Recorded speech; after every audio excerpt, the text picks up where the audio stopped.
hésité à faire cette vidéo. Je pense qu'on arrive à la limite entre je raconte un bout de ma vie sur internet et je dévoile ma vie entière sur internet. Surtout que je pense que cette année, entre les vlogs, les vidéos anecdotes et tout le reste, je me suis pas mal dévoilé, tu vois. Vous avez tous vu le titre, j'ai fait une dépression. On parle d'un vrai diagnostic qui a été fait par un professionnel, un psychiatre. Du coup, délicat d'en parler en vidéo. De base, je voulais faire un truc ultra poussé où je faisais appel à des témoignages, à des professionnels. Et puis en fait, comme d'hab, je suis très friand d'allumer la cam et de parler à cœur ouvert. Et je me suis dit, j'ai envie de faire ça. Du coup, on est parti, hein. Jingle dépression. C'est horrible.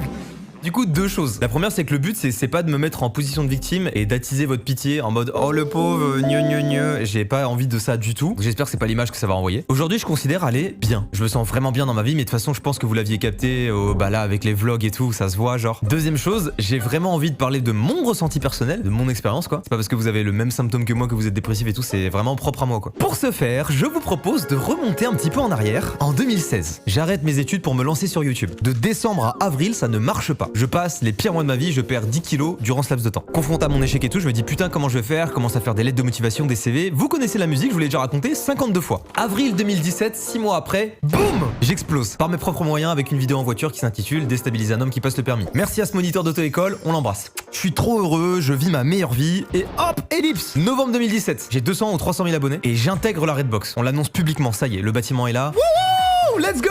Du coup, je quitte tout. Je pars de ma petite ville, Saint-Dizier, pour aller à Angers. Angers gang. Moi, Angers à l'époque, je me dis, c'est quoi? C'est la campagne, quoi. C'est le trou perdu du cul du monde. Et en fait, non, c'est une belle ville. Mais bref, ce qu'il faut retenir, c'est que je quitte tout. Ma copine de l'époque, dans le sens où je me retrouve à 600 km, mes potes, qui eux restent globalement près de Saint-Dizier, ma mère, ma ville, mes habitudes, tout. Je rejoins une ville que je ne connais pas pour rejoindre des gens que je ne connais pas et pour faire un projet dont j'ignore encore l'existence puisqu'il est semi-palpable quand on en parle. Été 2018, je passe le million d'abonnés.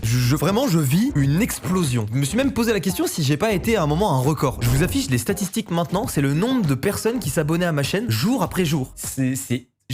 Paradoxalement, à ce moment-là, cette explosion et le fait de passer le million d'abonnés, c'est une énorme perte de motivation pour moi. Alors laissez-moi vous expliquer. Je vous ai dit, c'est ma propre expérience, c'est difficile de se mettre à ma place, mais je vous explique. J'ai commencé YouTube pour tout un tas de raisons, que j'avais déjà évoquées dans une précédente vidéo par le biais de ce mail. Moi, j'ai envie de vivre des choses, faire des choses dont j'ai envie, voyager, faire rire, faire passer des messages, diffuser la joie et la bonne humeur, aimer. J'ai vraiment commencé YouTube par pure passion, j'avais pas la prétention d'exploser et de devenir le prochain Squeezie, j'avais pas envie de devenir YouTubeur parce que je savais que ça rapportait, parce que je rappelle qu'à l'époque, tous les YouTubeurs faisaient des vidéos dans leur chambre. Je pouvais pas savoir qu'on gagnait des milliers et des centaines de milliers, genre. Dans ma tête, et ça, si ma mère était là, elle pourrait le prouver, genre, je disais à ma mère, moi j'aspire à une vie courte, je veux vivre des tas de choses abusées, genre pendant 5 ans, et si je dois mourir à 30 ans, ça me va. Et je le pense encore aujourd'hui, vraiment, je veux pas d'une vie plate et monotone, je veux vraiment, bref. Atteindre le million d'abonnés, c'était une symbolique de fou pour moi, et ça me motivait énormément. Le fait d'atteindre ce palier, en fait, c'est un peu ce truc de, ça y est, je l'ai fait, et c'est cool. Mais ça change pas grand chose à ma vie, quoi. Je sais pas si c'est compréhensible. Quand tu te fixes un objectif, t'as le temps de t'y préparer, t'as le temps de le voir venir. Et une fois que tu l'atteins, c'est pas comme tu l'imaginais. C'est pas aussi ouf que ça, en fait. Presque tu te dis, mais c'est naze comme objectif.